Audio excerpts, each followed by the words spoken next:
केतु की महादशा अंतर्दशा गोचर में प्राप्त हो रहे कष्टों में कमी लाने वाला एक उपाय, ऐसा सरल सटीक सुगम उपाय न पूजा है, न पाठ है, न अनुष्ठान है, बस एक जीव की रक्षा है और लाभ होने की प्रबल संभावना है, पूर्ण संभावना है। जय भोलेनाथ, जय जगन्नाथ, जय जय श्री सीताराम। वैसे तो जन्मपत्री देखते समय ये उपाय मैं नहीं बताता, लेकिन YouTube पर तो बता ही सकता हूँ, वहाँ पर कई कारण हो जाते हैं, मैं इसीलिए नहीं बताता हूँ। आप में से किसी की भी केतु की महादशा या अंतर्दशा चली हुई है और उसको कष्ट यदि प्राप्त हो रहे हैं, कुछ नहीं करना है। शनिवार को कर पाए तो बहुत अच्छा है, किसी भी वार को कर दे तो भी बहुत अच्छा है।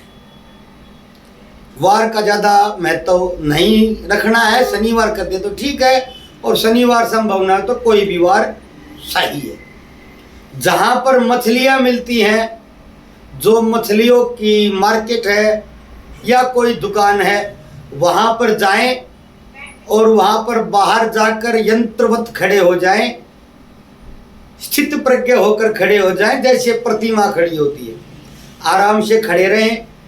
जब भी कोई मछली बाजार में कोई ग्राहक आएगा या उस दुकान पर कोई ग्राहक आएगा, तो मछली की दुकान वाला, जो मालिक है मछली वाला, वो किसी मछली को निकालेगा, तोलेगा, तोड़ने के बाद काटेगा, और लगभग जैसा मैंने देखा पाया है, वैसे तो वास्ता नहीं पड़ता है, लेकिन जैसा भी देखा है मेरे शहर में सब्जी, अनाज और ये अन्य जो नॉनवेज की मार्केटें हैं, सभी एक ही स्थान पर हैं।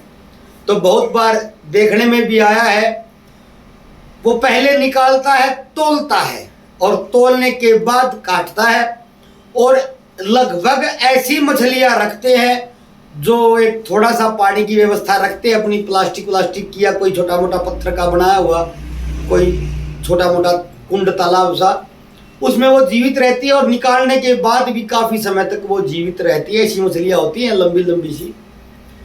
पूरी वीडियो सुनना, बीच में आप स्किप करेंगे तो कुछ छूट सकता है।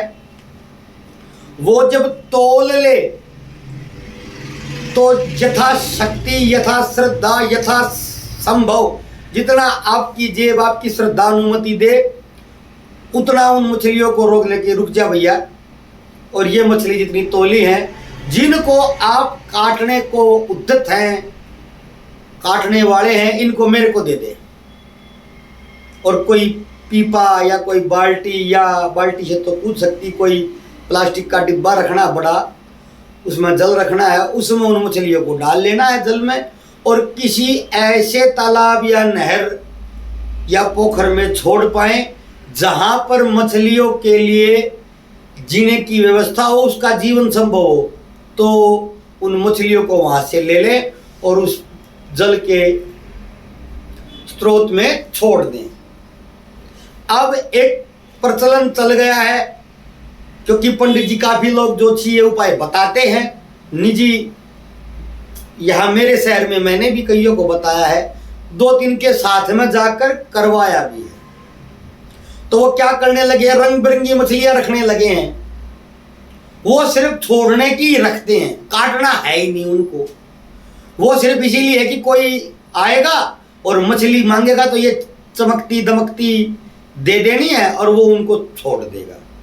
उनकी न उनको कीमत मिलनी है, न कोई उनको खरीदता है, क्योंकि उनका रेट ज़्यादा होता है, और उनका जो वजन होता है, जो उनकी वजन से ही तो बिकती है मछलियाँ, वो काफ़ी कम होता है, 50-20 ग्राम भी नहीं होता है, छोटी छोटी होती, बिल्कुल दिखने में बहुत सुंदर होती हैं। तो वो उनको दे देता है, वो नहीं लेनी है, क्योंकि वो वैसे भी नहीं कटेंगी।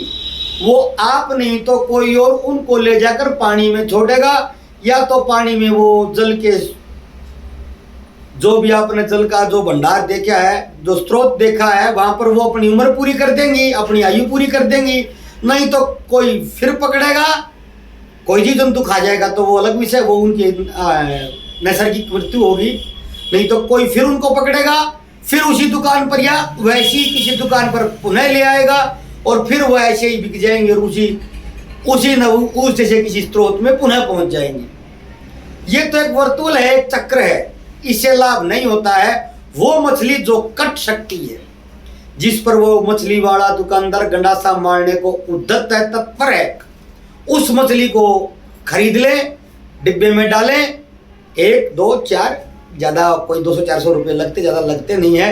प्रथम तो जीव की रक्षा है, प्राण दान दिए हैं, प्राण की रक्षा की है। दूसरा, ये केतु का एक सटीक उपाय है। केतु के कष्टों में कमी आती ही है। केतु में चंद्र की अंतर्दशा में, केतु में राहु की अंतर्दशा में और केतु में शनि की अंतर्दशा में मैंने स्वयं किया योग। और मेरे पास में एक पहलवान जी बैठे हैं, अभी राहु की महादशा में केतु का अंतर उनका आने वाला है। अगले महीने में उनके लिए उपाय हम स्वयं करने वाले हैं अपने हाथ से। आप भी करिए। केतु की महादशा अंतर्दशा में कष्टों में कमी आती ही है। अब वो कितनी आएगी वो केतु की मारकता पर निर्भर होगा। दूसरी बात, किसी की जीव की रक्षा ही है। आपके पैसे का इससे अच्छा सदुपयोग कोई नहीं हो सकता कि किसी के प्राण बच रहे हैं। 4 के भी बचा सकते हैं, 2 के भी बचा सकते हैं, 1 का तो बचा ही लेंगे अगर जाएंगे तो। करिए, अनुभव लिखिए। सटीक उपाय है, सस्ता, सुगम, कारगर उपाय है। ऐसी किसी वीडियो के साथ पुनः मिलते हैं। तब तक नमस्कार। जय भोलेनाथ, जय जगन्नाथ, जय जय श्री सीताराम।